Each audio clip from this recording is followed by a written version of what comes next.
box korek. Otong bercerita mengenai film Blind War, mengisahkan polisi buta dan jujur yang menjadi brutal. Awal cerita kita diperlihatkan pada kapten polisi khusus bernama Donggu. Ia bersama anak buahnya Yun tengah menjaga gedung pengadilan. Kala itu hakim tengah mendakwa bos gangster paling berbahaya di seantero China. Si bos akan dijatuhi hukuman mati karena kejahatan yang telah dilakukannya cukup berat, seperti perdagangan manusia dan memproduksi sampai jual beli narkoboy. Walau begitu, pengacara si bos yang bernama Sina bersikeras membela kliennya ini tidak bersalah. Sebenarnya ini hanyalah trik, di mana ia yang merupakan anak buah si bos tengah mengulur waktu untuk melakukan aksinya.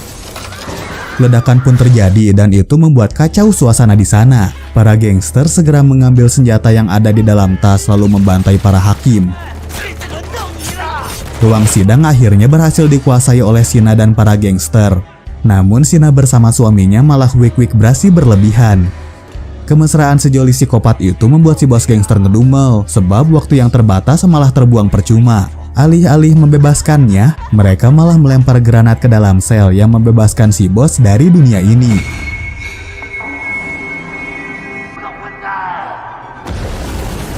Rupanya ini merupakan misi balas dendam Sina yang ternyata adalah mantan budak si bos. Sewaktu kecil, ia dijual ayahnya untuk dijadikan bahan kimochi. Kegaduhan di dalam rupanya terdengar oleh Donggu. Merasa ada yang tidak beres, ia mencoba untuk menghubungi atasannya, namun tidak digubris. Alhasil Donggu sekonyong-konyong menerobos masuk ke gedung pengadilan. Sesampainya di dalam, mereka tiba-tiba terhempas oleh ledakan yang menghabisi seluruh polisi khusus itu. Hanya sang kapten lah yang selamat dari ledakan tersebut. Seketika dia bangkit, lalu mencoba memantau sekelilingnya. Ia mendapati ternyata sang wakil kapten telah tertangkap dan ditawan oleh sejoli psikopat. Sang kapten pun menawarkan diri untuk menggantikan anak buahnya. Donggu lalu segera menyiapkan flashbang siap saji. Saat hendak menyerahkan diri, Sina yang terbutakan sesaat oleh flashbang tanpa sengaja menembak ke arah sang suami yang langsung membunuhnya. Hal itu membuat Sina sangat histeris sampai-sampai ia mencoba untuk mengakhiri hidupnya. Akan tetapi hal tersebut gagal sebab para polisi keburu meringkusnya. Ia bersumpah akan membalaskan dendam kematian suaminya sambil menatap Donggu yang sudah tepar tak berdaya. Di sisi lain, anaknya si bos gangster yang kerap dipanggil Tuan Muda Zakun terus menunggu kabar dari pasangan psikopat. Sang ajudan yang curiga langsung menyuruh sang bos keluar dari mobil. Ia semakin geram setelah mengetahui dirinya pun turut menjadi sasaran mereka. Setelah perang berakhir, Donggu pun segera dilarikan ke rumah sakit. Namun naas, insiden tersebut harus merenggut penglihatannya. Bukan hanya itu saja, Donggu dikeluarkan secara tidak hormat karena telah menyerbu gedung pengadilan tanpa persetujuan atasannya.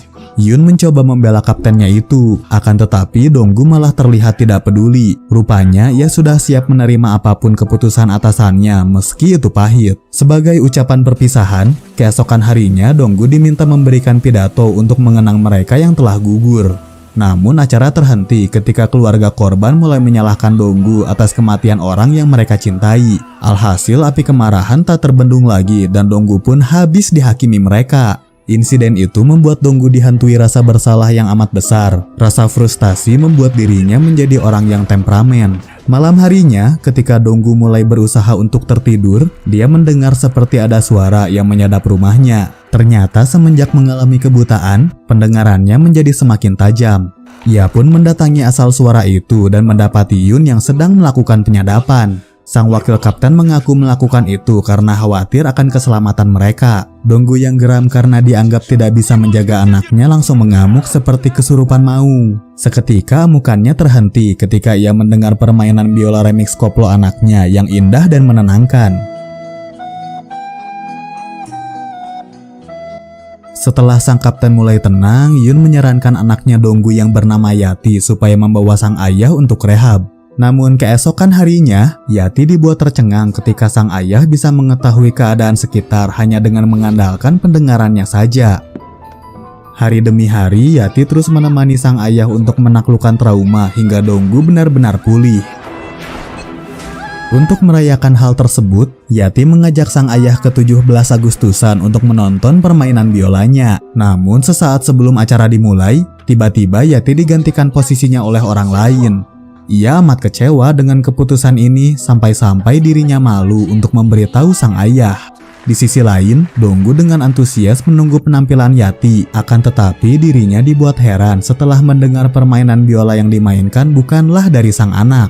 Oleh karena itu, ia segera keluar dan menarik anak orang lain. Alhasil, ia dicemooh karena dianggap tidak bisa mengenali wajah anaknya sendiri. Tak lama dari itu, Donggu mendapat telepon dari Yati yang berteriak meminta tolong karena dirinya diculik.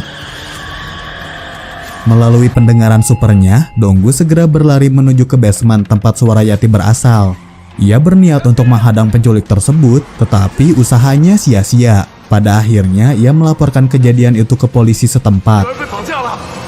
Saat malam tiba, Donggu dibawa ke TKP, di mana polisi yang bernama Windah sempat mengusirnya karena mengira jika Donggu adalah tukang pijat.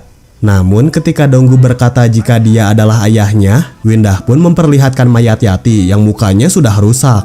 Hal ini membuat Donggu amat terpukul karena lagi-lagi dia gagal menjaga orang yang dicintainya. Donggu mencoba mengelus jasad anaknya dan ia menyadari jika mayat itu bukanlah Yati. Alasannya tak lain karena jari mayat itu terlalu mulus untuk seseorang yang telah lama bermain biola. Alhasil Donggu pun geram karena menganggap Windah mencoba membodohi orang buta sepertinya. Donggu yang murka seketika mensuplek Windah Basudara hingga Tiku Camin. Aksinya tersebut membuat Windah mengamankan Donggu dan penangkapan ini terabadikan oleh wartawan setempat. Kejadian kemarin ternyata disiarkan di TVRI yang disaksikan Sina di penjara. Siaran tersebut membuatnya kembali teringat dendam masa lalu yang belum terbalaskan. Selama mendekam di penjara, rupanya Sina seringkali didatangi oleh ajudan Zakun yang menawarkan busa transfer lapas. Tawaran itu selalu Sina tolak sebab ia mengetahui jika itu cuma akal-akalan si bos supaya bisa membunuhnya. Akan tetapi wajah mendiang suaminya lah yang membuat Sina nekat menyetujui tawaran tersebut. Ia merasa ini merupakan satu-satunya kesempatan yang tepat untuk melarikan diri dari penjara. Pada malam itu, Sina dipindahkan dengan penjagaan super ketat. Bahkan lehernya saja dipasangkan rantai kayak guguk. Di perjalanan, mobil yang mengangkut Sina seketika diserang oleh geng motor suruhan si bos. Setelah serangan tersebut, dengan membabi guling asam manis rica-rica yang menembaki mereka sampai rata, bahkan sampai tak tersisa. Kemudian Sina segera menyamar menjadi polisi dengan bermodal identitas polisi yang sekarat. Keesokan harinya, Sina segera melancarkan misi dengan berpura-pura menjadi supir yang akan mengantar Donggu ke penjara. Mengetahui penyamarannya tidak disadari, ia memilih untuk memperalat Donggu. Sina menghasutnya dengan mengatakan bahwa mayat wanita kemarin merupakan rekayasa yang sering dilakukan gangster berjuluk Raja Naga. Tukar mayat ini memang sudah biasa dilakukan untuk menutupi bisnis penjualan gadis gemoy yang biasa mereka lakukan. Lalu ia juga menambahkan kalau dirinya memiliki dendam pribadi pada Raja Naga yang telah membunuh sang suami. Cerita karangan itu tentu membuat Donggu tanpa ragu join kekuatan dengan Sina. Mereka berdua segera pergi ke lokasi perdagangan wanita di mana Donggu akan menjual Sina sebagai umpan. Parasnya yang cantik membuat seonggok gangster nenek-nenek langsung menawarkan uang yang banyak. Setelah Sina diangkut ke ruangan lain, nenek tersebut menyadari jika Donggu ternyata tidak bisa melihat. Ia berniat membunuh dan mengambil uangnya kembali, namun nenek itu bukanlah tandingan Donggu. Sesudah nenek picik itu tewas, Donggu segera menyelinap masuk ke sarang penyamun, tetapi berujung tertangkap para gangster.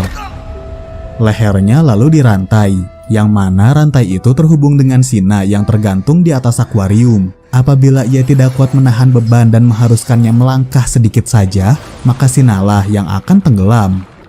Tak lama dari itu datang segumpal mamih-mamih yang ternyata adalah Raja Naga. Ia memberikan pilihan antara menenggelamkan Sina atau Donggu sendiri yang akan mati tercekik.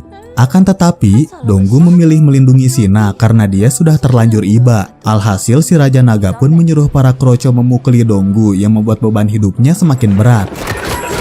Bermodalkan pendengaran super dan didukung tekad untuk melindungi nyawa sekutu dustanya itu, Donggu meladeni para kroco.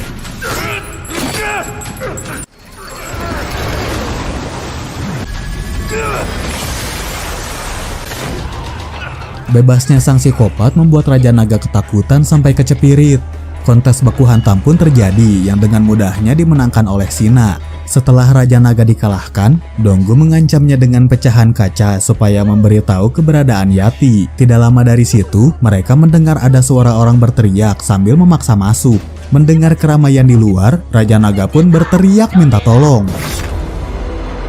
Pecahan kaca di tangan Donggu langsung membelek leher si Mbak. Donggu pun kaget dan sempat merasa bersalah. Namun rasa itu dikalahkan rasa nikmat dari membunuh orang yang telah berani menculik anaknya. Perubahan moral pada Donggu tentu segera dimanfaatkan Sina supaya mantan kapten tersebut menjadi brutal. Ia berkata, bukan masalah besar jika membunuh orang yang memang dianggap pantas. Tak lama dari itu, orang yang menggedor pintu masuk dan itu adalah Windah yang ternyata mampir untuk meminta jatah bulanan. Akan tetapi yang ia dapati hanyalah Raja Naga yang sudah tak bernyawa dan tidak ada siapa-siapa di sana. Setelah Windah memeriksa ruangan sekitar, ia menemukan narkoboy dalam jumlah besar yang tersembunyi di balik benda-benda keramat. Penemuan ini tentu akan membuat karir Windah di kepolisian semakin bersinar. Operasi yang luluh lantas setelah Raja Naga tewas lalu terdengar oleh tangan kiri Zakun yang bernama Jinggang. Lantas ia segera melaporkannya kepada si bos yang kala itu sedang mempersiapkan acara lelang. Hal ini membuat si bos ketakutan dan segera menyuruh Jinggang menghabisi Sina. Si bos segera melanjutkan pelelangan landir online-nya, di mana Yati dipaksa menari erosi supaya pembeli menawar dengan harga tinggi. Dia yang tidak bisa menari sebagai gantinya menunjukkan bakatnya mengesek-esek biola.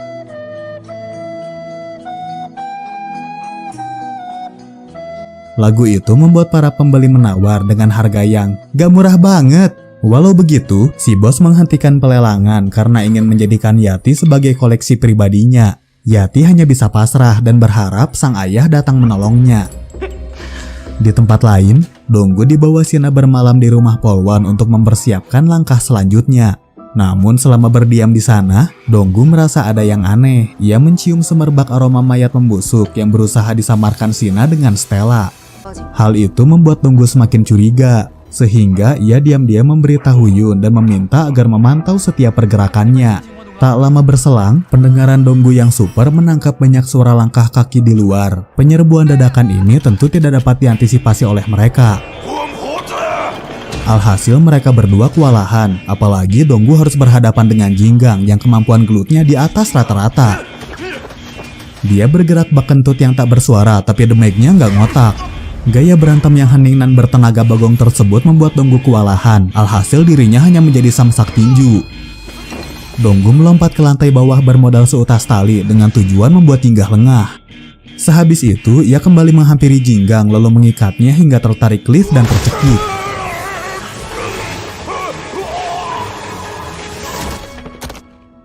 Pada akhirnya, Jinggang pun membawa mereka ke lokasi tempat Yati berada. Sesampainya di sana, ternyata Donggu mengetahui bahwa dirinya telah dibohongi. Alhasil, Jinggang pun diinterogasi sekaligus dijadikan bahan pelampiasan oleh Donggu. Akan tetapi, metode itu tidak mempan sama sekali sehingga Sina yang merasa gemes menusuk perut Jinggang agar mau bicara. Cara yang sadis ini membuat Donggu curiga, padahal Sina adalah seorang polisi. Tetapi kok perilakunya mirip kayak polisi di negeri Amegakure. Disitulah akhirnya Sina komat kamit mengeluarkan kata dendam yang pernah diucapkan sewaktu di ruang pengadilan. Barulah Donggu tersadar bahwa orang yang selama ini dibela mati-matian ternyata adalah si psikopat.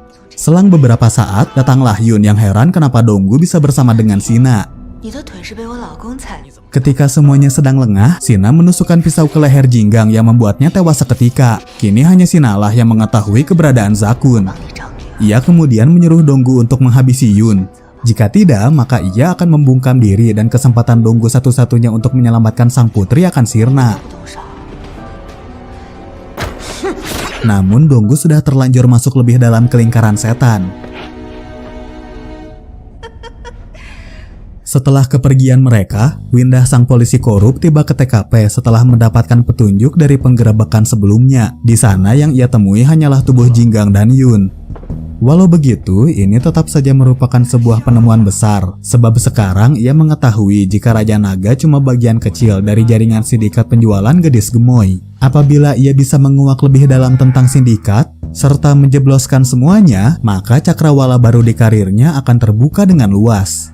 Tak jauh dari sana, Donggu dan Sina mendatangi lapak Paman Kribo yang merupakan top seller senjata di pasar gelap. Sina berkata pada Paman Kribo kalau dirinya akan membeli semua, termasuk nyawa si Paman Kribo. Ketika semua telah siap, mereka lalu menyerang markas Zakun secara terang-terangan.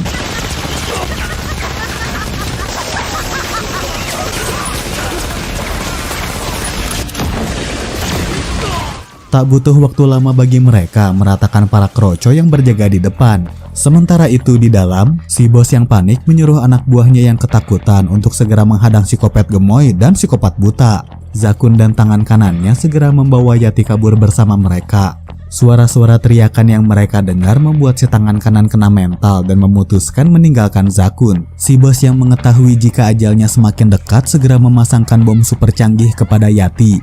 Bom itu akan aktif apabila jantung orang yang dipasangi pemicunya berhenti berdetak, maka yang dipasangkan bom akan meledak. Namun sebelum sempat memasang pemicu, Sina sudah terlebih dahulu menembak si bos tanpa ampun. Kini dendam terbayarkan sudah. Semua orang yang telah membuatnya menderita sudah dibinasakan dan hanya tersisa satu orang lagi, yaitu Donggu. Untuk target terakhir, Sina sudah mempersiapkan cara eksekusi yang paling cocok. Ia menggantung Yati dalam keadaan terbalik dengan rantai seperti yang pernah Sina alami. Ia memprovokasi Donggu agar segera menembaknya, tetapi itu hanyalah jebakan. Donggu menyadari jika ia menembaknya, maka rantai yang akan dipegang akan terlepas dan membunuh Yati. Namun jika Donggu tidak menembaknya, Sina akan tetap melepaskan rantai itu. Pilihan membagongkan ini merupakan cara Sina supaya Donggu mengalami rasa bersalah. Sama seperti yang dia alami saat membunuh sang suami, Sina teramat ingin mempermainkan korban terakhir. Flashbang itu seketika membutakan Sina, lalu disusul dengan tembakan yang tepat mengenainya. Donggu akhirnya berhasil menyelamatkan Yati dari tangan Sina, namun sekarang ia malah mendapati bom yang terpasang ke badan anaknya. Kini adalah giliran Donggu yang terjerat ke permainan psikopat Sina. Donggu gelap mata, baginya Sina pantas untuk mati. Ia yang dulu amat menjunjung keadilan kini berubah menjadi brutal. Namun saat hendak mengeksekusi Sina, tiba-tiba terdengar suara rekaman biola sang anak yang ternyata diputar oleh Yun. Rupanya tusukan sang kapten hanya menggores Yun, itu hanyalah taktik untuk mengelabui Sina. Donggu yang mulai tenang segera memulai penjinakan bom. Yati yang ketakutan cuma bisa pasrah dan mempercayakan semuanya kepada sang ayah.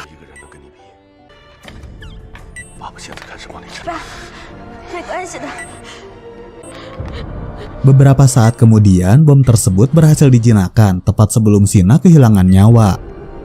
Akhirnya Windah beserta jajaran polisi India yang dari tadi menunggu aba-aba dari Yun pun tiba. Donggu pun terpaksa harus ditahan atas tuduhan penyerangan aparatur negara dan pembunuhan berencana. Namun ia sama sekali tidak peduli akan hal itu. Baginya keselamatan putrinya adalah hal yang utama. Pada akhirnya, Windah si polisi korup berhasil mengungkap seluruh jaringan sindikat perdagangan gadis di bawah umur. Hal itu membuat kariernya di kepolisian menjadi gemilang sampai-sampai diwawancara TV setempat. Begitulah indahnya kehidupan polisi korup, di mana ada cuan, sebobrok apapun keadaannya, pasti ada jalan. Film ini Otong beri rating jumlah huruf Braille. Otong undur diri dan jangan lupa subrek.